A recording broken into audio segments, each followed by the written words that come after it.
Hello everyone, this is Ashutosh Chaturvedi. I cracked IIT JEE 99 and I am BTech from IIT BHU. और आज के इस lecture में हम लोग कंटिन्यू करने वाले हैं एक्सेलरेशन ड्यू टू ग्रेविटी को. So let's get started.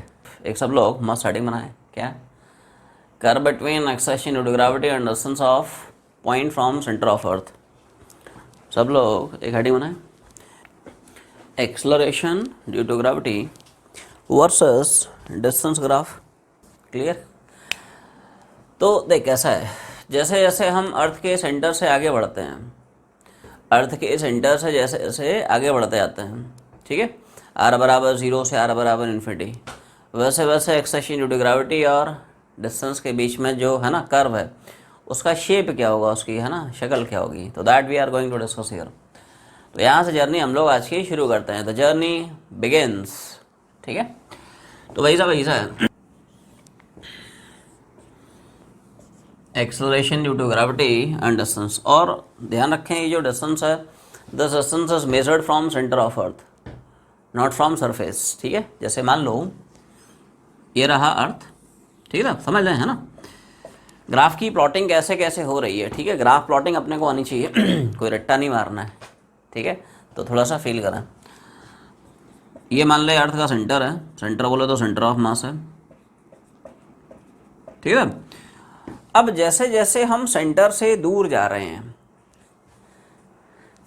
यहाँ पे आर का मतलब है distance of point from centre. तो आर की वैल्यू मैं बढ़ा रहा हूँ, राइट फ्रॉम आर बराबर 0 टू आर बराबर इन्फिनिटी. कहाँ से कहाँ जा रहा है, ठीक है, सेंटर से इन्फिनिटी जा रहा है. तो जैसे जैसे आर की वैल्यू तुम 0 से इन्फिनिटी चेंज कर रहे हो, वैसे वैसे एक्सेलरेशन ड्यू टू ग्रेविटी में किस तरह से वेरिएशंस आएंगे. So that we are going to discuss here in this graph. It's very important curve. ठीक है, तो देखो सोच के देख, जब आर बराबर 0 होगा, मतलब जब पॉइंट एग्जैक्टली सेंटर पे होगा, तो क्या जी की वैल्यू 0 होगी. लास्ट क्लास में हम लोग कर चुके हैं, ये सुनो. What is the magnitude of acceleration due to gravity at centre, it's 0, and therefore person at centre of earth he feels weightlessness. Hypothetical सवाल है. आदमी को ले कैसे जाएगा सेंटर पे, नहीं. तो चैप्टर नो डाउट हमें कई सारे हाइपोथेटिकल सवाल मिलेंगे, मज़ेदार मिलेंगे. ठीक है, तो देख जर्नी यहाँ से शुरू हो रही है. पहला केस, जब तक पॉइंट अंदर लाई करेगा, ठीक है भाई.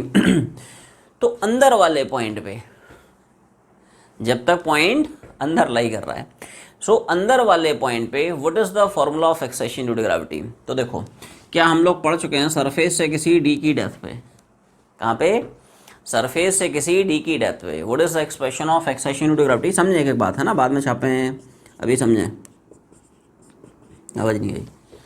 Acceleration due to gravity at depth d below the surface of earth क्या पड़ता है, g into 1 minus D by r. अब ध्यान से देखें, हमें जी और आर में रिलेशन निकालना है, डी से कोई मतलब नहीं है. ठीक है, तो इसको थोड़ा सा प्रॉपर फॉर्म में लिख लेते हैं, इसको थोड़ा सा सुंदर तरीके से लिख लिया जाए. R minus D upon R क्या है, इट इज आर माइनस, ठीक है, are minus D by R है. अब ध्यान से देख, क्या आर माइनस डी की वैल्यू स्मॉल आर दिख रही है. कैपिटल आर जो आपको देख रहा है वो है अर्थ का रेडियस, तो आर माइनस डी असलियत में यही तो स्मॉल आर है. तो आपको जिन दो क्वांटिटीज़ के बीच में ग्राफ खींचना है, उन दो में पहले रिलेशन निकालना पड़ेगा. तो हम पहले एक रिलेशन देखने की कोशिश कर रहे हैं बिटवीन जी एंड आर. ठीक है, ठीक है, तो यहाँ से देखें, आर माइनस डी इसकी वैल्यू असलियत में स्मॉल आर है, आर माइनस डी इसकी जगह स्मॉल आर चिपका दे, तो जी बराबर g into small r upon r. तो जहाँ पे आर माइनस डी दिख रहा है, आर माइनस डी, तो उसकी जगह मैंने स्मॉल आर रख दिया. ठीक है, जहाँ पे आर माइनस डी था ना. तो आप थोड़ा ध्यान से ऑब्जर्व करें, जी प्राइम बराबर g into small r upon capital r. ध्यान से ऑब्जर्व करें, क्या एक्सेलरेशन ड्यू टू ग्रेविटी और डिस्टेंस, इनमें ग्राफ वैसा ही दिख रहा है जैसा कि स्ट्रेट लाइन है वाई बराबर एम एक्स. Yes sir. ध्यान से देखें, जी प्राइम और आर की रिलेशन बिल्कुल सिमिलर है, जैसे कि straight line passing through origin, y बराबर एम एक्स है. वाई की जगह क्या बैठा है, जी प्राइम, एक्स की जगह क्या बैठा है, आर, बाकी जो बैठा है वैसे ही बैठा है जैसे, समझ आ रहा है. राइट, मतलब वो काम करेगा slope of that straight line. और वाई बराबर एम एक्स हम सब समझते हैं, क्या, वाई बराबर M X, it's a straight line passing through origin curve. तो हमें पता है कि साहब सेंटर पे, सेंटर मतलब जहाँ पे आर 0 था, वहाँ पे एक्सेलरेशन ड्यू टू ग्रेविटी 0 थी, मतलब कर्व ओरिजिन से शुरू करेगा. r बराबर 0 पे g0। अब जैसे जैसे तुम सेंटर से सरफेस जा रहे हो, क्या r बढ़ रहा है, और r बढ़ने से, इधर देख, जैसे सेंटर सरफेस जा रहा है r बढ़ रहा है, r बढ़ने से g बढ़ेगा। कैसे बढ़ेगा? लीनियरली बढ़ेगा, कर्व है स्ट्रेट लाइन। और ये कहानी आपकी बढ़ती रहेगी जब तक आप सरफेस पे नहीं पहुंच जाते हैं। जैसे ही स्मॉल r की वैल्यू कैपिटल R होगी, मतलब जब पॉइंट एग्जैक्टली अर्थ के सरफेस पे आ जाएगा, this is the place where acceleration due to gravity is maximum. हमेशा ध्यान रखें, आप अर्थ के सरफेस से अंदर जाएंगे तब भी जी घटता है ना, घट रहा है ना, देख ये देख घट रहा है, 0 हो गया। अर्थ के सरफेस से ऊपर जाओगे, दोनों केस में घटता है, सरफेस के अंदर जा तब भी घटेगा, सरफेस से बाहर निकल तब भी घटेगा। तो मैक्सिमम कहाँ हुआ? सरफेस पे। तो सेंटर पे 0 और सेंटर से सरफेस अप्रोच किया तो बढ़ा, और बढ़ते बढ़ते जैसे ही आप सरफेस पहुंचे r बराबर r, this is the position where acceleration due to gravity is maximum, जिसकी वैल्यू g है। एक्चुअली में g है, g मतलब 9.8 ऐसा है। ये पहला केस हो गया, ठीक है। इसी तरह से हम ग्राफ खींचने की कोशिश करेंगे जब पॉइंट बाहर लाई करेगा, ठीक है। तो देखो बाहर वाले पॉइंट पे क्या होगा, जब पॉइंट सरफेस से h हाइट पे लाई करता है, तो जल्दी बोल, what is the formula of acceleration due to gravity? आवाज नहीं आई। Acceleration due to gravity at any height h above the surface of earth, g prime बराबर g upon 1 plus h by r का होल स्क्वायर। क्लियर? तो यहाँ पे थोड़ा ध्यान से देखें यहाँ पे थोड़ा सा अगर आप ध्यान से देखें, थोड़ा अच्छे से लिख लिए, नहीं, r plus h upon r इसका होल स्क्वायर हो जाएगा। ये आर स्क्वायर ऊपर चला जाएगा, ये आर स्क्वायर जो है, ठीक है, तुम लोग देख लेना, देख रहा है क्या? कट रहा है। असलियत में ये जो आर स्क्वायर है ना, ये ऊपर चला गया है ना, ऊपर ले देता हूँ। तो जी प्राइम साहब इस फॉर्मेट में आ गया क्या? It is G into R square ऊपर चला गया ना, और नीचे वाली पार्टी तो एज इट इज है। अब थोड़ा ध्यान दें, थोड़ा ध्यान दें, क्या ये जो टर्म दिख रहा है आर प्लस एच, यही हो जाएगा स्मॉल आर? असलियत में स्मॉल आर है क्या? Distance of point from centre. Everyone see this, small R का मतलब है दोस्त distance of point from centre. तो पॉइंट का सेंटर से जो आपको डिस्टेंस दिख रहा है, ये कितना है? This is capital are plus this H. क्या है? It is this capital R plus this H. तो जहां पे आर प्लस एच दिख रहा है ना, इसकी जगह मैं स्मॉल आर डाल देता हूं। It is distance of point from centre. तो कैपिटल आर प्लस एच यही स्मॉल आर हो जाएगा। तो एक्सप्रेशन थोड़ा सा तुम्हारा रिड्यूस हो जाता है। तो अब एक्सेलरेशन ड्यू टू ग्रेविटी और डिस्टेंस में वेरिएशन ये आएगा। मतलब क्या पक्की बात है, अब जैसे जैसे आप दूर जाते जाएंगे, क्या वैसे वैसे स्मॉल आर बढ़ेगा, और स्मॉल आर बढ़ने से जी की वैल्यू क्या घटेगी? ये सुनो, आर बढ़ने से एक्सेलरेशन ड्यू टू ग्रेविटी। तो अब जैसे जैसे बाहर जाते जाएंगे, मतलब स्मॉल आर की वैल्यू अब जैसे जैसे बढ़ाते जाएंगे, वैसे वैसे यहीं से एक्सेलरेशन ड्यू टू ग्रेविटी को घटाना शुरू कर, घटाते घटाते घटाते घटाते और इन्फिनिटी पे शहीद करा दे। आर बढ़ा रहा है, जी घट रहा है, और बढ़ाएगा और घटेगा, इन्फिनिटी पे 1 बाई इन्फिनिटी 0 हो जाएगा। आर की वैल्यू यहीं पे इन्फिनिटी डाल दे, तो ये हो जाएगा 1 by infinity which is 0। Clear? अब तुम सोचोगे कि साहब घटाना ही था तो हम ऐसे भी तो घटा सकते थे, घटाना था तो, है ना, स्ट्रेट लाइन भी करा सकते थे, बट हमने ऐसे नहीं कराया, ऐसे नहीं कराया, ऐसा ही क्यों कराया? तो कर्व का जो शेप है, it all depends upon its slope. Slope increasing and decreasing का कॉन्स्टेंट है ना। यहाँ पे स्लोप निकालने की कोशिश करोगे ना, you will get a decreasing slope and therefore shape of the curve is like this. वो भी बता दूंगा, ठीक है, पहले इतना छापें। तो अब इसी में सवाल आया कि ग्राफ की जो शक्ल है, उसकी जो शेप है, वो ऐसी ही क्यों दिख रही है? ठीक है, तो थोड़ा सा आओ देख लेते हैं।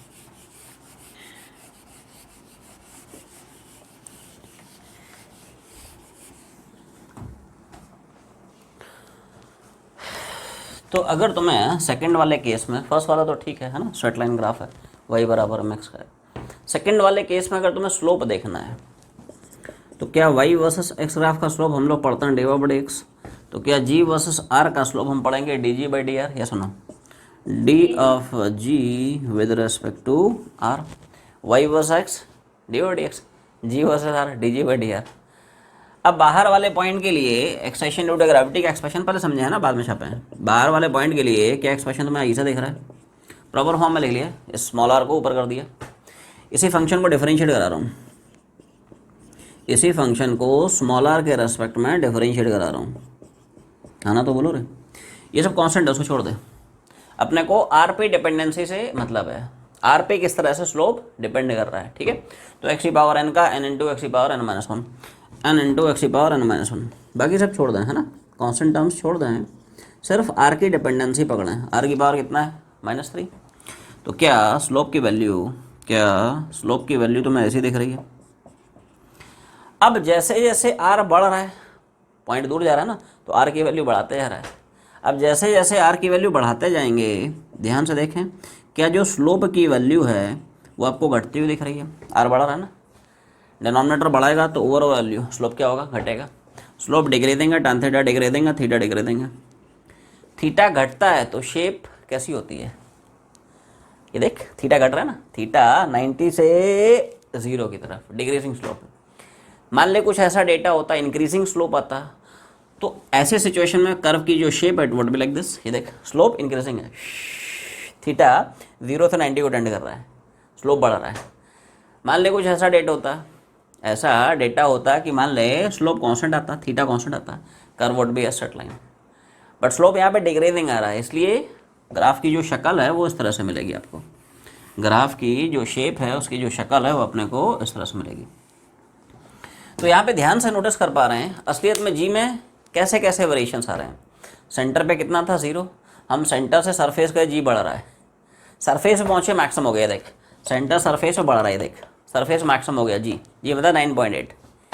फिर जैसे जैसे सरफेस से ऊपर जा रहे हैं वैसे वैसे जी घट रहा है, देख इस तरह से घट रहा है, इवेंचुअली इन्फिनिटी पे 0 हो गया।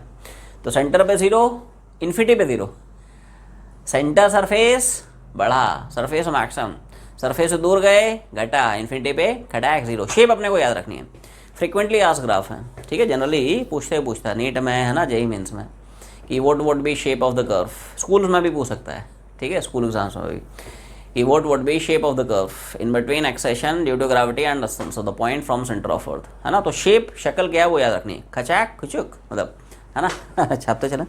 पॉइंट नंबर 4 में हेडिंग पड़ेगी due to rotation of earth about its own axis. तो factors affecting acceleration due to gravity में जो आखिरी एंड सबसे, है ना, इम्पॉर्टेंट फैक्टर आया कि because of rotation of earth about its own axis. हम सबको पता है अर्थ जो है अपने खुद के एक्सिस के अबाउट रोटेट करती है विद सम एंगल वेलोसिटी। कोई बताएगा what is time period of revolution of earth about its own axis? It is 1 day 24 hours. Earth जो है अपनी एक्सिस के अबाउट एक रेवोल्यूशन, एक चक्कर कितने समय हम कंप्लीट करती है? It is 1 day 24 hours, right.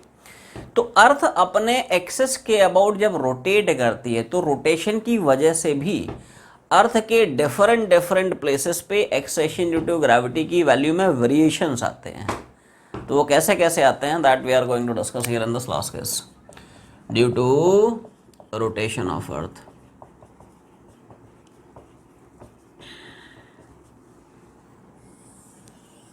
जैसे मान ले ये रहा अर्थ, ठीक है, हमारा अपना पर्सनल एक छोटा सा अर्थ है, क्लियर। अर्थ मान ले इस एक्सिस के अबाउट किसी एंगुलर वेलोसिटी ओमेगा से दौड़ रहा है। अर्थ जो है गोलू गोलू घूम रहा है अबाउट दिस वर्टिकल एक्सिस, इसको AOR बोलते हैं। अर्थ ही क्या है, एक्सिस ऑफ रोटेशन, क्या है, AOR, ठीक है, एक्सिस ऑफ रोटेशन है। इसके अबाउट अर्थ गोलू गोलू घूम रहा है किसी एंगुलर वेलोसिटी से। ओमेगा कितना होता है वो बता दूंगा तुम लोगों को, ठीक है। What is angular velocity with which earth rotates about its own axis, ठीक है, वो देख लेंगे, ठीक है। अभी कंसेप्ट क्या है वो थोड़ा सा पकड़े, है ना। जैसे मान ले अर्थ के सरफेस पे कोई जनरल पॉइंट P लाई करता है, ठीक है। इस पॉइंट P का जो लैटिट्यूड है वो लैम्डा है, इस एंगल को बोला गया लैटिट्यूड। ऐसी एक को लैटिट्यूड भी आता है, वो हम लोग आगे चर्चा करेंगे, ठीक है। लैटिट्यूड है, लैटिट्यूड, एटीट्यूड नहीं है। कह रहे इसको लैटिट्यूड बोलता है, लैम्डा इज लैटिट्यूड। लैटिट्यूड मतलब it is angle made by position vector of any general point with respect to equatorial plane. ये जो प्लेन तो मैं देख रहा है, इस पूरी प्लेन को हम बोलते हैं इक्वेटोरियल प्लेन,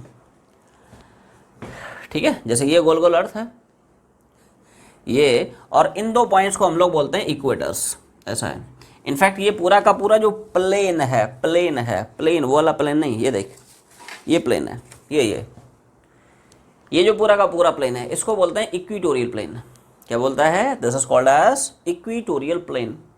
तो किसी जनरल पॉइंट का ये जो पोजीशन वेक्टर है, ये पोजीशन वेक्टर इस इक्वेटोरियल प्लेन से कितना एंगल बनाता है, इस एंगल को हम बोलते हैं लैटिट्यूड। एटीट्यूड नहीं, लैटिट्यूड, ठीक है। ऐसे एक को लैटिट्यूड भी होता है, उसको बताऊंगा तुम लोगों को। तो देखो इस जनरल पॉइंट पे जो effective acceleration due to gravity होगा, considering the effect of rotation of earth, वो ये होता है। इस जनरल पॉइंट पे effective acceleration due to gravity while considering the effect of rotation of earth, it is given by this। उसका expression है ना, उसका फॉर्मूला ये रहता है। अब ये सब देख स्टैंडर्ड फॉर्मूले अपने को याद रखना है, ठीक है। बाकी डेरिवेशन तो 2 लाइन के पढ़ा दूंगा, बट ये स्टैंडर्ड फॉर्मूले हैं, राइट। एच हाइट पे कितना होता है acceleration due to gravity, surface H depth पे कितना होता है, ठीक है, रोटेशन की वजह से कितना, वो सब अपने को याद रखना है। बिना देख के बोल फॉर्मूला जो है बिना देख के बोल, क्या है? जी इफेक्टिव बराबर जी minus are omega square cos को लैम्डा। क्या है बोलो रे? G minus are omega square, मतलब अपने आप मन में बोलो, 2-4 बार है ना, मेमोराइज कर तो ऑटोमेटिकली छप जाएगा दिमाग में। G minus are omega square cos को लैम्डा, सिंपल से टर्मोलॉजी है। टर्मोलॉजी क्या है थोड़ा समझें, है ना। जी क्या है? This is acceleration due to gravity at any place on the surface of earth without considering the effect of rotation. जब आप रोटेशन नहीं मान रहे हो, अर्थ जो है घूम रहा है, हम इस रोटेशन को नेग्लेक्ट कर रहे हैं, रोटेशन के इफेक्ट को इग्नोर कर रहे हैं। मान ले अर्थ नहीं घूमता, ठीक है, अर्थ चुपचाप सीधा साधा बैठा हुआ जैसे, है ना। ठीक है, तुम लोग बैठे हो, तो अगर नहीं घूमता तो बता अर्थ के सरफेस के किसी भी प्लेस पे एक्सेशन ड्यू टू ग्रेविटी कितनी है, तो वो यहाँ पे जी है। This is accretion due to gravity at any place on the surface of earth without considering effect of rotation, वो g है। और g effecto क्या है ना, टर्म्स जो है इनमें क्लैरिटी होनी चाहिए, कोई कंफ्यूजन नहीं। What is g effecto? This is effective accretion due to gravity at any general place on the surface of earth while considering the effect of rotation of earth। ये without है ना rotation है, ये with rotation है, including rotation है। r मतलब अर्थ का radius है, r is what? Radius of earth, omega is what? It is angular velocity with which earth rotates about this axis of rotation। वो बता दूंगा ओमेगा क्या है, कैसे ऐसे निकलते हैं, ठीक है। और लैम्डा तो मैं समझा ही दिया, लैम्डा यहाँ पे क्या है, लैटिट्यूड है। किसी भी पॉइंट का पोजीशन वेक्टर इस इक्वेटोरियल, ये जो पूरा प्लेन आपको देख रहा है ना, इसको बोलते हैं इक्वेटोरियल प्लेन। पॉइंट का पोजीशन वेक्टर इक्वेटोरियल प्लेन से कितना एंगल बना रहा है। Consider a particle of mass m placed at latitude lambda as shown। आगे लिखें, the forces acting on the particle with respect to rotating frame of earth are in the next line। Point number 1 लिख लें, weight of particle bracket में लिख लें, inside the bracket mg toward centre of earth. Point number 2 लिख ले, centrifugal force bracket में लिख लें एम आर ओमेगा स्क्वायर, दोनों छोटा है ना, एम स्मॉल एम है, आर भी स्मॉल आर है, M R omega square away from center, away from a over axis of rotation. ले लिए। In the next line, net force acting on the particle toward center of earth is. तो सब लोग थोड़ा सा feel करें, है ना, एवरीवन सी दिस। अप्रोच वही है क्या कि हम पार्टिकल पे लगने वाला नेट फोर्स देखते हैं which is directed toward centre, ठीक है, उसको इक्वेट करा देते हैं किससे, मास इनटू एक्सेशन से। वही बन जाता है acceleration due to gravity at that particular place. जैसे हम लोग पिछले केसेस में करते आए हैं, किसी एच हाइट पे निकालना था या किसी डी डेप्थ पे निकालना था, ठीक है। तो देख ऐसा है, जैसे मान ले एक छोटा सा हमारे पास पार्टिकल है, ठीक है, सब लोग थोड़ा सा फील करें भाई, है ना। मान लेते हैं साहब एक छोटा सा पार्टिकल है which is very near and very close to the surface of earth. Earth के सरफेस के बहुत पास है, आसपास है, ठीक है, ऐसा है। हम देखने की कोशिश करेंगे कि साहब इस पार्टिकल पे लगने वाले कौन कौन से फोर्सेस हैं, लेकिन with respect to rotating frame of earth, क्योंकि अर्थ घूम रहा है about its vertical axis with a uniform angle of steam. ठीक है, तो रोटेटिंग फ्रेम के रेस में बताया इस पार्टिकल पे कौन कौन से फोर्सेस लगेंगे। अब इसमें एक दो छोटे छोटे फंडे आएंगे, है ना, जिसमें तुम्हें थोड़ी सी क्लैरिटी रखनी पड़ेगी। पहला है पार्टिकल का वेट। अब बहुत सारे बच्चे सोच रहे होंगे यहाँ पे पार्टिकल का जो वेट लगेगा वो ऐसा लगेगा। क्या तुम भी ऐसे ही सोच रहे हो? आवाज़ नहीं आई भाई, हम तो यही पढ़े ना वेट क्या होता है? Vertically downwards. किसी भी बॉडी का जो वेट होता है वो किधर लगता है? आवाज़ नहीं आई, ये सुनो, वेट किधर होता है? Vertically downwards. तो क्या तुम भी ऐसे ही सोच रहे होगे पार्टिकल का जो mg लगेगा इधर लगेगा? mg जो लगेगा एग्जैक्टली टुवर्ड सेंटर लगेगा, वो लिखा दिया तुम्हें। ठीक है, अब समझे ध्यान से ऐसा क्यों होता है। तो थोड़ा सा तुम्हारे फंडे यहाँ पे मैं क्लियर करा देता हूँ। एवरीवन सी दिस, यहाँ ऐसे नहीं लगेगा।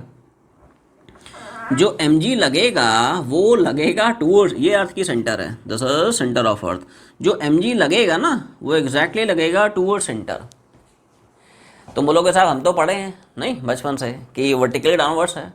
बिल्कुल सही पढ़े हो और वर्टिकली जो डाउनवर्ड्स है वो ये डायरेक्शन है, ये नहीं है रे वर्टिकली डाउनवर्ड्स। तो यहाँ पे थोड़ा सा तुम्हारे है ना फंडे मैं क्लियर कराता हूँ कि हॉरिजॉन्टल और वर्टिकल के फंडे क्या होते हैं। ये तुम्हें नेक्स्ट ईयर भी काम आएंगे जब हम लोग मैग्नेटिज्म पढ़ेंगे, अर्थ्स मैग्नेटिज्म पढ़ेंगे। ठीक है, angle of declination, angle of dip and horizontal component of earth magnetic field, वहाँ पे भी ये है ना क्वाइट हेल्पफुल है ना। तो अभी फंडे क्लियर कर ले, 12th में जीवन थोड़ा सा आसान हो जाएगा तुम्हारा अगर 11th में अच्छे से रगड़ के मेहनत की। ठीक है, ध्यान सुनना। तो असलियत में क्या होता है, तुम अर्थ तो बहुत बड़ा है, ठीक है, 3D में है, स्पेस में है। तुम अर्थ के जिस भी प्लेस पे पाए जाते हो, जनरल कंसेप्ट बता रहा हूँ, ध्यान सुनना। अर्थ के तुम जिस भी प्लेस पे पाए जाते हो, जहाँ भी पाए जाते हो, तुम्हारे जो भी कोऑर्डिनेट्स हैं, है ना, लॉन्गिट्यूडनल लैटिट्यूड है, समझ आ रहा ना, तो वहाँ पे ना एक टेंजेंट मार दे, वो टेंजेंट रिप्रेजेंट करता है हॉरिजॉन्टल देयर। उस टेंजेंट का जो परपेंडिकुलर होता है इट रिप्रेजेंट्स वर्टिकल देयर। समझे ध्यान से। जैसे मान ले ये गोलू गोलू तुम्हारे पास अर्थ है, ठीक है। अब अर्थ के सरफेस पे तो आदमी कहीं भी पाया जा सकता है, समझा ना। तो जैसे मान लो तुम यहाँ कहीं पाए जाते हो, मान ले नॉर्थ कनाडा में पाए जाते हो, यहाँ कहीं है, ठीक है, यहाँ कहीं नॉर्थ कनाडा है मान ले, ठीक है, तुम यहाँ पे पाए जाते हो।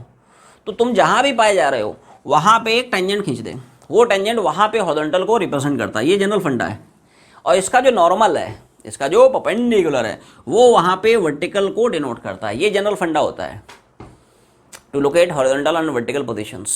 ठीक है, अब जैसे मान लो आदमी यहाँ पे नहीं है, नॉर्थ कनाडा में नहीं है, कहीं और है, ठीक है। जैसे मान ले आदमी यहाँ कहीं है,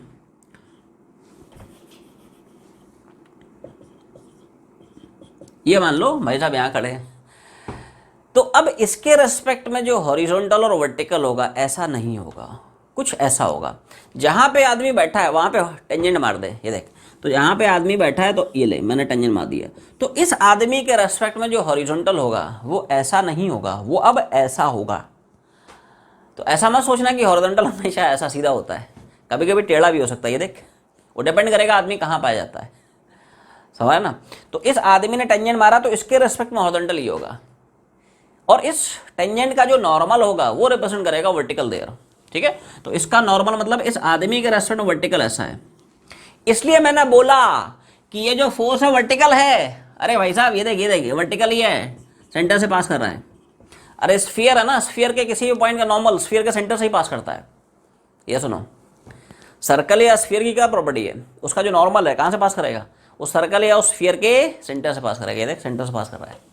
तो ऐसा मत सोचना ये वर्टिकल नहीं है, वर्टिकल अरे है ना, यहाँ पे वर्टिकल ये है, यहाँ पे वर्टिकल ये है, यहाँ पे हॉरिजॉन्टल ये, यहाँ पे हॉरिजॉन्टल ये। फंडे क्लियर होने चाहिए यार, रट्टा नहीं मारना अपने को। Everyone are you understanding this? समझ मारे?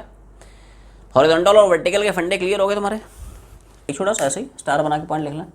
The tangent at any place on the surface of represents horizontal, the normal at any place represents vertical there। Diagram बना के है ना शो कराते चल। तो वापस से हम लोग FBD पे आते हैं। अर्थ के रोटेटिंग फ्रेम के रेस्पेक्ट में पार्टिकल पे कौन कौन से फोर्सेस हैं। तो एक तो लग रहा है ग्रेविटी, वर्टिकल ही है, ठीक है, ये वर्टिकल है, ये हॉरिजॉन्टल है, इसके रेस्पेक्ट में ये हॉरिजॉन्टल है टेंजेंट, और इसका नॉर्मल ये वर्टिकल है, सेंटर से ही पास कर रहा है। क्लियर है? दूसरा, सिंस हम बॉडी के मोशन को ऑब्जर्व कर रहे हैं with respect to rotating frame, तो apart from the other real forces body पे एक एक्स्ट्रा फोर्स ऐड करेगा, दैट इज सेंट्रीफ्यूगल फोर्स। और सेंट्रीफ्यूगल फोर्स का मैग्नीट्यूड क्या है, डायरेक्शन क्या है, बहुत ध्यान से समझें everyone see this. Centrifugal force का मैग्नीट्यूड वही रहता है जो कि सेंट्रीपिटल का mv²/r या mr²। टर्म्स बहुत अच्छे समझें। m होता है उस पार्टिकल का मास, उस बॉडी का mass which is being observed. What is r? It's perpendicular distance of the body from axis of rotation. सब लोग थोड़ा ध्यान से समझें, यहाँ पे दो आ रहे हैं, कंफ्यूज मत होना, ठीक है। एक है अर्थ का रेडियस और दूसरा ये आ रहा है। What is this R? It's perpendicular distance of the particle from a O R, axis of rotation, है ना।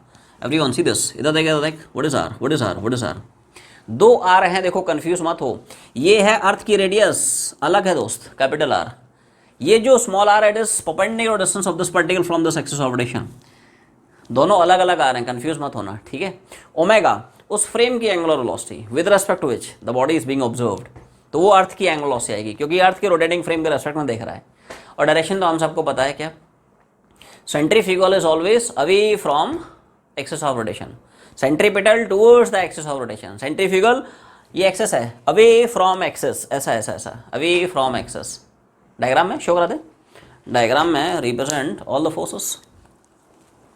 अब अप्रोच वही है क्या, इस पार्टिकल पे लगने वाला नेट फोर्स देख ले टुवर्ड सेंटर, उसको इक्वेट करा देंगे मास इनटू एक्सेशन से।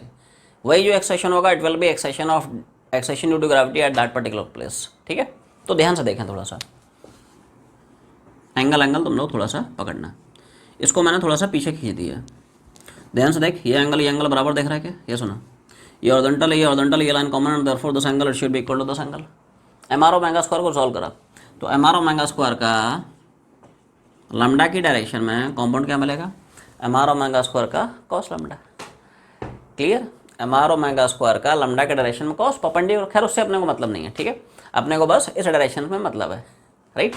अब हम ध्यान से देखेंगे कि इस पार्टिकल पे लगने वाला नेट फोर्स कितना है toward centre. Net force toward centre कितना है, तो क्या हो जाएगा 10 - 10। Net force acting on the particle which is directed toward center of circle. क्या तुम्हें ये दिख रहा है, ये सुनो, यस सर। पार्टिकल पे लगने वाला नेट फोर्स टुवर्ड सेंटर, ध्यान से देख। mg किधर लग रहा है, toward centre. mr omega square cos lambda किधर लग रहा है, away from centre. Net force toward centre कितना, 10 - 10 फोर्स।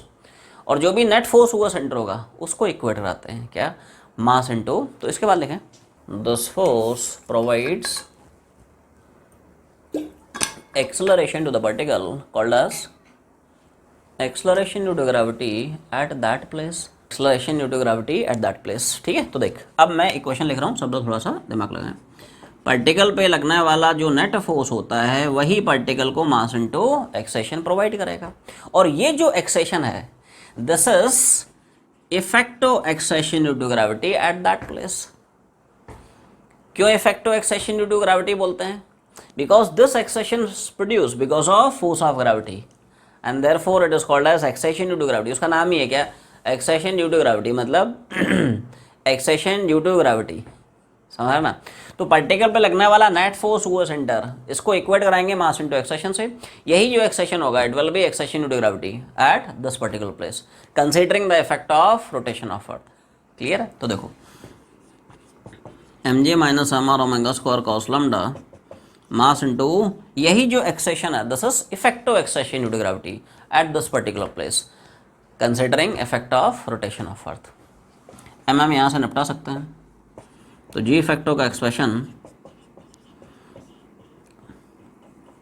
जी इफेक्टो का एक्सप्रेशन ये आ गया, g effective is g - r omega square cos lambda.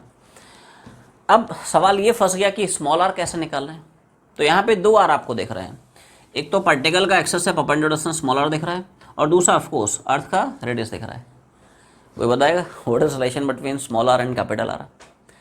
Small R और कैपिटल आर को रिलेट कैसे कर सकते हैं, बहुत सिंपल है। देख तुम सब लोग इस रेक्टेंगल ट्रायंगल में थोड़ा सा कॉन्सेंट्रेट करो, यही चिपका दो।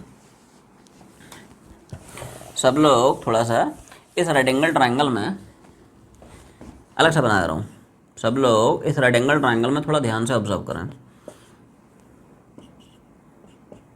आवाज़ नहीं आई। ये rectangle triangle, the side is small R, the side is capital R. और ध्यान से देखें ये एंगल अगर लैम्डा है तो क्या ये भी एंगल उतना ही दिख रहा है, ये सुनो लैम्डा, ये हॉरिजॉन्टल ये line common therefore this angle it should be equal to this angle that is lambda.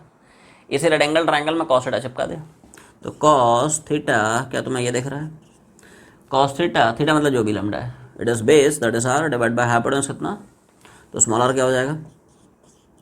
ये डायरेक्टली इतना लंबा चौड़ा बनाने की जरूरत नहीं है, इतना लंबा चौड़ा रे बनाने की जरूरत नहीं, डायरेक्टली एक लाइन में चिपका सकते हैं। कैसे, आर का लैम्डा के डायरेक्शन में कॉस लैम्डा, परपेंडिकुलर डायरेक्शन में साइन लैम्डा।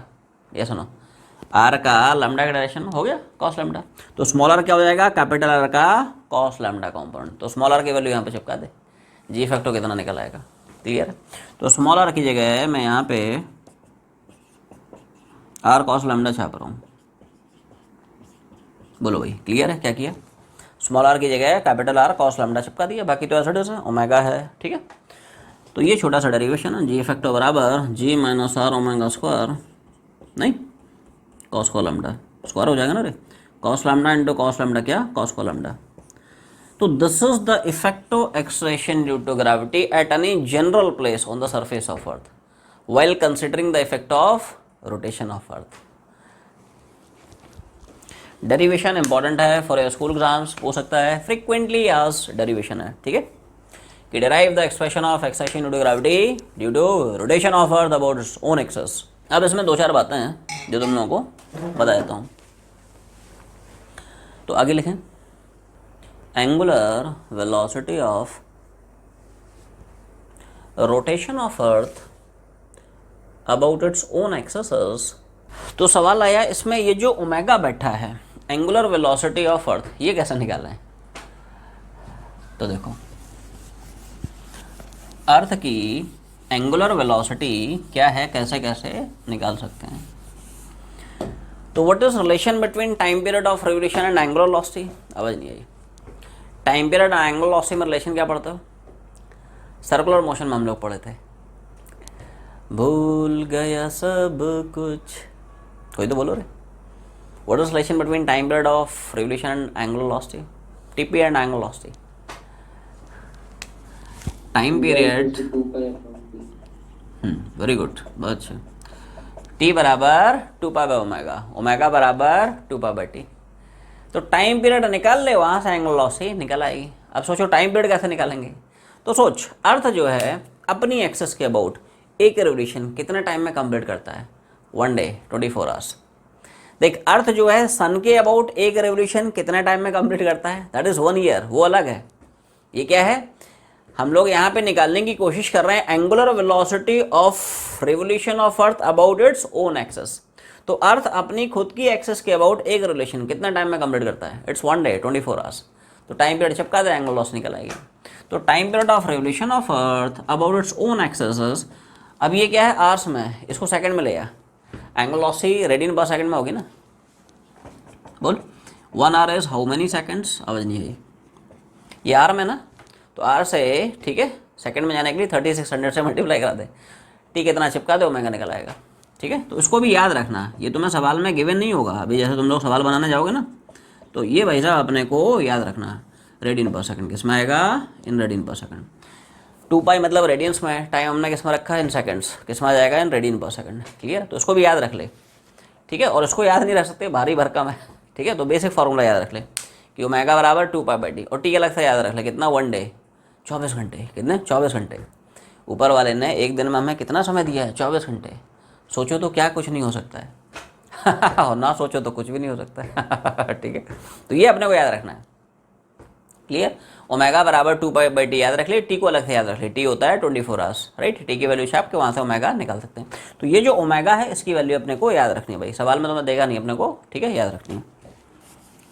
एक इक्वेटर्स पे, दूसरा पोल्स पे पूछता, पता जी की वैल्यू इक्वेटर्स पे कितनी होगी, जी की वैल्यू है ना। तो देखो पहले आ जाए इक्वेटर्स पे एट इक्वेटर्स। ध्यान से सोचें, ये जो आप फार्मूला घुमाते हैं, जी फैक्टर बराबर जी minus are omega square cos square lambda, बाकी जो 3 पैरामीटर है वो तो कांस्टेंट है, जी कांस्टेंट है, आर कांस्टेंट, ओमेगा कांस्टेंट है। लैम्डा चेंज हो रहा है, जो लैटीट्यूड है ना, एटीट्यूड नहीं लैटीट्यूड वो चेंज हो रहा है, समझ है ना ध्यान से देख, जब पॉइंट यहाँ पे लाई करेगा लैम्डा डिफरेंट होगा, यहाँ के लिए है ना लैम्डा डिफरेंट होगा। इस पॉइंट का पोजीशन वेक्टर है ना इक्वेटोरियल प्लेन से डिफरेंट एंगल बना रहा है, इस पॉइंट का डिफरेंट एंगल बना रहा है। तो आप जैसे जैसे है ना इक्वेटर से पोल की तरफ मूव कर रहे हैं, क्या वैसे वैसे लैम्डा चेंज हो रहा है, और लैम्डा चेंज होने से जी फैक्टो चेंज होता है। इसलिए हम बोलते हैं कि जी की वैल्यू में भी अप्रिशिएबल वेरिएशंस आते हैं because of effect of rotation of earth about its own axis. ठीक है, अब ध्यान से देखो, क्या इक्वेटर्स के लिए तुम्हें लैम्डा 0 दिख रहा है? ये सुनो भाई, इसलिए तुम्हें लैम्डा है क्या? It is angle made by position vector of the point. कहाँ से?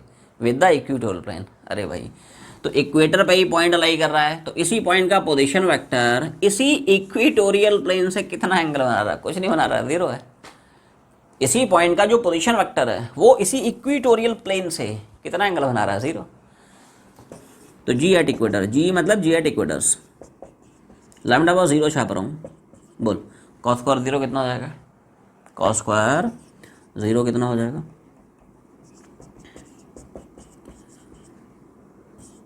कॉस 0 का होल स्क्वायर लिख ले। कॉस स्क्वायर थीटा मतलब कॉस थीटा का होल स्क्वायर। क्लियर है? तो g at equators comes out to be this, कितना? G minus are omega square cos 0 मतलब 1 चिपका दे। तो भाई साहब ये सब स्टैंडर्ड फार्मूले हैं, अपने को याद रखना है। जी एट इक्वेटर्स क्या है? बिना देख के बोल फार्मूला। जी बराबर जी माइनस आर ओमेगा स्क्वायर, सब स्टैंडर्ड है भाई, सब याद रखना है। अभी तुम लोग बनाने जाओगे सवाल, है ना, वो काम आएगा। कितना? G minus are omega square.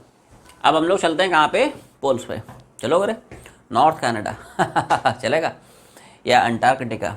कहाँ चलोगे? राइट, नॉर्थ पोलू, साउथ पोलू, पोलू पोलू, कहाँ चलोगे? ठीक है, अब तुम लोगों को लेके चलते हैं नॉर्थ कनाडा। ठीक है, थोड़ा सा तफरी मार के आते हैं। ठीक है आ जाए नॉर्थ कनाडा। अब वो ठंडा होगा रे, है ना ठीक है, इतनी ठंडी में कहाँ जाओगे रे? तो अब साहब पोल्स पाए जाएंगे कहाँ पे? नॉर्थ पोलू पे पहुँच गए। कहाँ पहुँच गए? नॉर्थ पोलू। ठीक है, तो ध्यान से सोच, क्या पोल्स के लिए इसी फॉर्मूले में हम लोग लैम्डा की वैल्यू 90 चिपका सकते हैं? सुनो ध्यान से देख, जब पॉइंट यहाँ पे होगा तो इस पॉइंट का जो पोजीशन वेक्टर है, इस पॉइंट का जो पोजीशन वेक्टर है, राइट, वो इस इक्वेटोरियल प्लेन से कितना एंगल बनाते हुए दिख रहा है? 90। इस पॉइंट का जो पोजीशन वेक्टर ना, ये इक्वेटोरियल प्लेन से, ठीक है, कितना एंगल बना रहा है? तो कुछ नहीं करना है, उसी फार्मूले में लैम्डा को धीरे से 90 चिपका देना। जी फैक्टर बराबर जनरल वही है फार्मूला।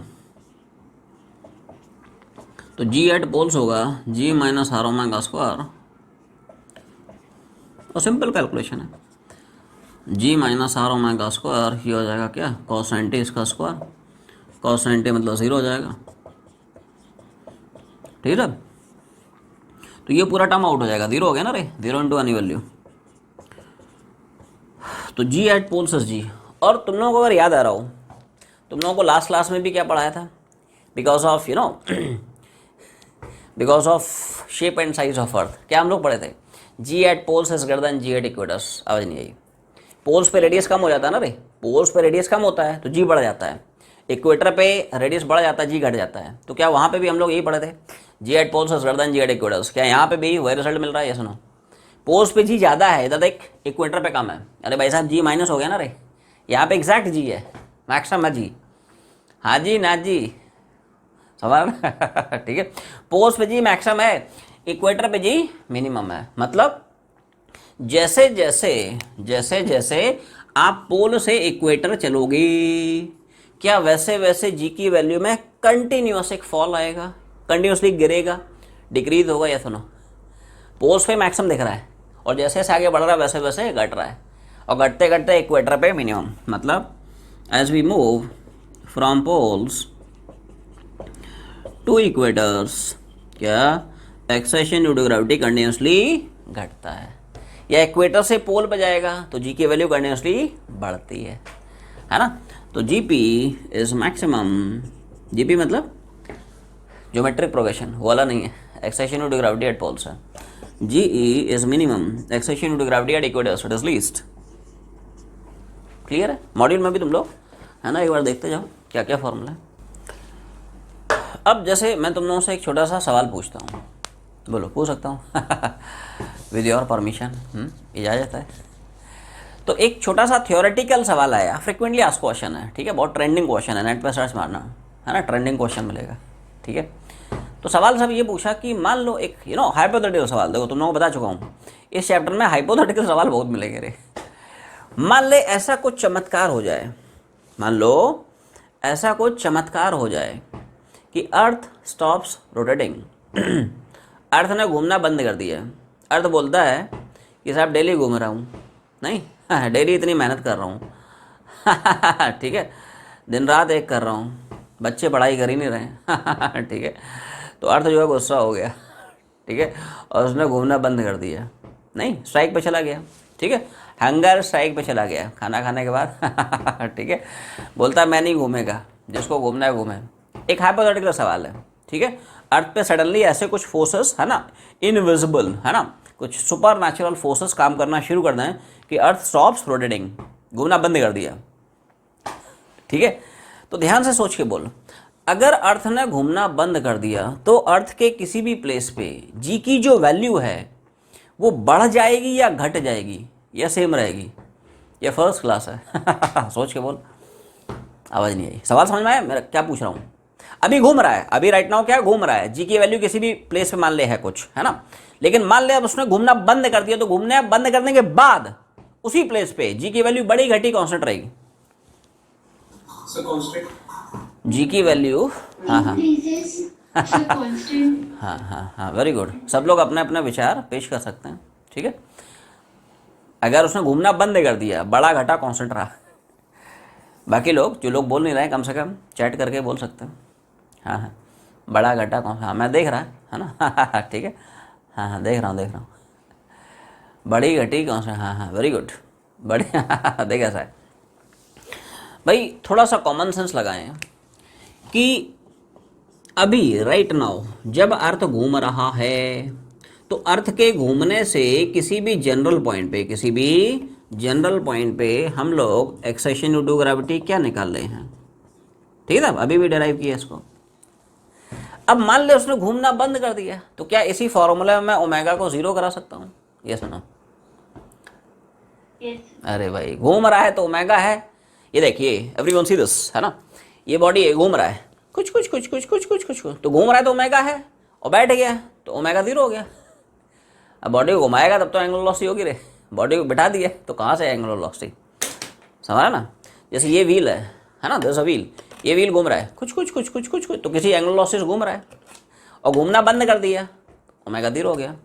अब ओमेगा अगर 0 कर देगा, omega if earth stops rotating, तो जब वो घूमना बंद ही कर देगा तो ओमेगा इसी में 0 डाल दे, तो ओमेगा जैसे ही 0 डालेगा क्या नया वाला जो एक्सेशन आएगा वो सब ये आ जाएगा, ये सुनो, तो ये वो पूरा जो पार्टी है वो सब 0 हो जाएगी, और एक्सेशन ड्यू टू ग्रेविटी आपको कितना दिख रहा है? क्या पक्की बात है नया वाला एक्सेशन पुराने वाले एक्सेशन से बढ़ता हुआ दिख रहा है? ये सुनो भाई, जब वो घूम रहा है तो जी फैक्टो जी से कम है बाय दिस फैक्टर, अब कितना जी बढ़ गया ना भाई, hence acceleration due to gravity की वैल्यू बढ़ जाती है। क्लियर है? तो एक छोटा सा सवाल है ना, कई बार पूछ सकता है, तो अपने को रिजल्ट याद रखना है। क्या रिजल्ट याद रखना है? कि इफ अर्थ स्टॉप्स रोटेटिंग तो एक्सेशन ड्यू टू ग्रेविटी की वैल्यू बढ़ जाता है, ठीक है। क्यों बढ़ता है? छाप लो। सो अब मूव करते हैं कुछ इम्पॉर्टेंट न्यूमेरिकल्स पे। तो इसमें जो है सवाल नंबर 1 में आंसर है, बन गया। पहला वाला आसान सवाल है कि अर्थ की सरफेस पे acceleration due to gravity given है, पूछता बता किसी हाइट पे। तो हाइट के लिए हम लोग 2 फॉर्मूले पढ़े हैं। एक फार्मूला है g/1 + h/r का स्क्वायर, और दूसरा है, कोई बताएगा इस सवाल में हम कौन सा फार्मूला घुमाएंगे, फर्स्ट वन या सेकंड वन? पहला वाला है दूसरा वाला? सेकंड।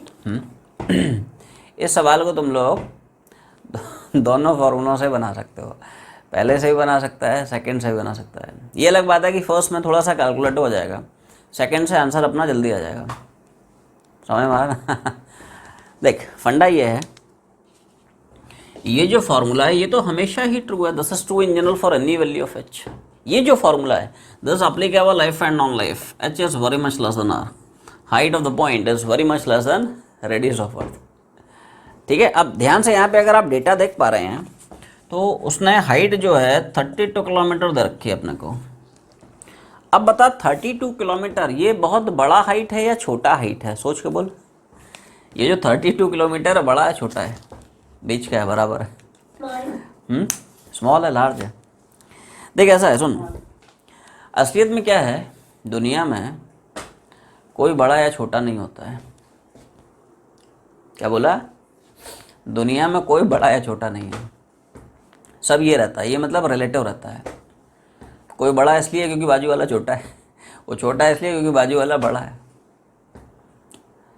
मतलब अगर आप कंपेयर करोगे 32 किलोमीटर, तो ये 1 मीटर कंपैरिजन तो बहुत बड़ा है, लेकिन अगर इसको कंपेयर करेगा अर्थ के रेडियस से, बहुत छोटा है। 32 किलोमीटर अगर 1 मीटर से कंपेयर करेगा बहुत बड़ा है, उससे थोड़ी कंपेयर करना है रे। अपने को किससे कंपेयर करना है? You have to compare the side with radius of earth. Earth का रेडियस कितना होता है? 6400 किलोमीटर। तो इसके कंपेरिजन तो ये ठीक है, बहुत छोटा है रे, है ना। कहाँ 6400, वो तो 32 है, ठीक है। तो you can definitely use this formula, कोई दिक्कत नहीं, दोनों से वैसे बना सकते हो। इसमें क्या है, कैलकुलेशन में थोड़ा सा तुम्हारी गाड़ी अटक सकती है।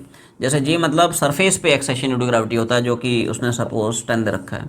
1 + h मान लो तुमने 32 डाला और ये 6400 है। यूनिट का थोड़ा सा ध्यान रखना है, ये किलोमीटर है, ये भी किलोमीटर है, तो है ना, किलोमीटर किलोमीटर उड़ जाएगा, कोई दिक्कत नहीं। लेकिन यहाँ पे गाड़ी अटक सकती है, पहले उसको सिंप्लीफाई कर, 1 से ऐड कर, स्क्वायर कर, डिवाइड कर, मतलब है ना, थोड़ा टाइम टेकिंग है, आ जाएगा, लेकिन थोड़ी सी तकलीफ होगी, है ना, मतलब थोड़ा लेंदी जाएगा नहीं। अच्छा, ऑल्टरनेट अप्रोच ये, अगर इस मेथड से बनाएगा जल्दी आ जाएगा आंसर। देखो तो जी साहब कितना है बोलो? 10। 1 - 2 h कितना है? r कितना है? यूनिट ध्यान रखें, ये भी किलोमीटर, ये भी किलोमीटर। अब मीटर में कन्वर्ट करने की कोशिश मत कर देना, गड़बड़ हो जाएगा, है ना, ठीक है। तो यहाँ पे तुम लोग देख पा रहे हो, देखो कितना आसान बन गया कैलकुलेशन। ये स्क्वायर स्क्वायर का चक्कर खत्म हो जाता है यहाँ पे, तो जल्दी आ जाता है। इसको आप सिंप्लीफाई करके देखोगे, है ना, जल्दी आ जाएगा, जल्दी आ जाएगा। सवाल है, mass of a planet is twice the mass of earth, ठीक है। जैसे मान लो कोई सा प्लैनेट है, उस प्लैनेट का जो मास है it is twice the mass of earth. Planet को मैंने पी से डिनोट कर लिया, अर्थ को मैंने ई से डिनोट कर लिया। Diameter of planet is thrice the diameter of earth. Planet का जो डायमीटर है अर्थ के डायमीटर का थ्राइस है, ठीक है। अब ध्यान से सोचें कि अगर डायमीटर, ठीक है, प्लैनेट का डायमीटर अर्थ के डायमीटर का ट्रिपल है, तो सोच के बोल, क्या प्लैनेट का जो रेडियस होगा वो भी अर्थ के रेडियस का ट्रिपल हो जाएगा? Diameter directly proportional to radius, ये सुनो भाई, डायमीटर तुम क्या पढ़ते हो? It is twice radius, D is directly proportional to R. Diameter triple करेगा, आर ट्रिपल नहीं हो जाएगा? मतलब क्या हम यहाँ से कंक्लूड कर सकते हैं, hence radius of planet thrice radius of earth. Relation clear? अब आसान है, क्या बोल रहा है, acceleration due to gravity on the surface of planet. Earth के सरफेस पे पता है, तो प्लैनेट के सरफेस पे निकाल सकते हो। देखो ये जो हम लोग फॉर्मूला निकाले ना, G = gm/r², वो हर प्लैनेट के लिए एप्लीकेबल है।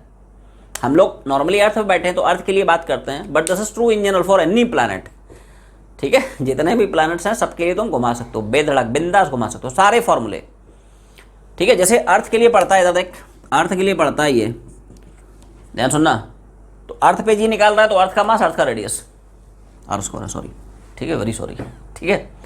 और मान ले यही मार्स पे पहुंच गया, आजकल लोग जा रहे हैं मार्स पे, नहीं मार्स पे जो है प्लॉट लॉट बुक करा रहे हैं ठीक है, चलेगा मार्स पे, ठीक है। तो मार्स पे मान ले जी देखना है, तो मार्स का मास मान ले, ठीक है, मार्स का रेडियस हो जाएगा। जुपिटर पे जाएगा, चलेगा जुपिटर पे, तो जुपिटर का मास आ जाएगा, जुपिटर का रेडियस आ जाएगा, जुपिटर पे जी आ जाएगा।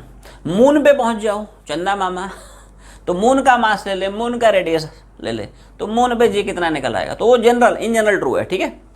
तो एक्सेशन ड्यू टू ग्रेविटी का जो बेसिक, सबसे पहला सबसे बेसिक फॉर्मूला हम लोग ये पढ़ते हैं। जी हमेशा ध्यान रखें, ये जो बड़ा जी है, capital G, universal gravitation constant है ना, उसका नाम ही है यूनिवर्सल ग्रेविटेशन कांस्टेंट। वो ब्रह्मांड के हर एक पोजीशन में, हर एक प्लेस पे, हर एक लोकेशन पे हमेशा कांस्टेंट रहता है। कैपिटल जी चेंज नहीं करेगा, जो छोटा जी है वो चेंज करता है। हाँ जी ना जी समझ ना, क्लियर है। तो अब ध्यान से देख, क्या G is directly proportional to m/r²? क्या हम लिखेंगे G at planet, G at earth, MP/me, और R में पलटी मार, ये सुनो आवाज नहीं आई, एम के डायरेक्ट प्रोपोर्शन है ना, तो M P by M E हो गया, लेकिन आर में उल्टा है ना रे, आर के स्क्वायर के इनवर्स प्रोपोर्शन, तो उल्टा हो जाएगा, जी पी बाई जी मतलब R E square upon R P square. अब वैल्यू तुम्हारे सामने चिपका दे, ठीक है। तो एम पी बराबर 2 ME, तो यहाँ से क्या M P by M E मैं लिखूंगा 2, M P by M E कितना हो गया 2, इधर चाहिए R E by R P, तो ध्यान से देख क्या यहाँ से R E by R P मैं निकाल लूँगा 1/3, उल्टा कर दिया ना, R E by R P इधर ले गया तो 1/3 आ जाएगा, R E by R P is 1/3, दोनों चिपका दें। तो जी एट प्लानट, अच्छा अर्थ के सरफेस पे तो हमें पता होता है जी, ठीक है, और M P by M E कितना हो जाएगा, R E by R P कितना चिपका दे, और स्क्वायर है तो स्क्वायर करा दिया, तो जी पी कितना हो जाएगा रे, नहीं 2/9 हो गया, 3 का स्क्वायर है ना 9, क्लियर। और ये जी एस एस है, से मल्टीप्लाई कर दिया, g on the surface of planet is 2g/9, मतलब प्लानट के सरफेस का जो जी होगा अर्थ के सरफेस पे जी का 2/9 टाइम्स हो जाएगा। क्या हो जाएगा, प्लैनेट के सरफेस पे जी अर्थ के सरफेस के जी का 2/9 टाइम्स हो जाएगा। सो आज की जर्नी हम लोग यहीं पे वाइंड अप करते हैं, तब तक पढ़ाई करते रहें, ऑल द वेरी बेस्ट।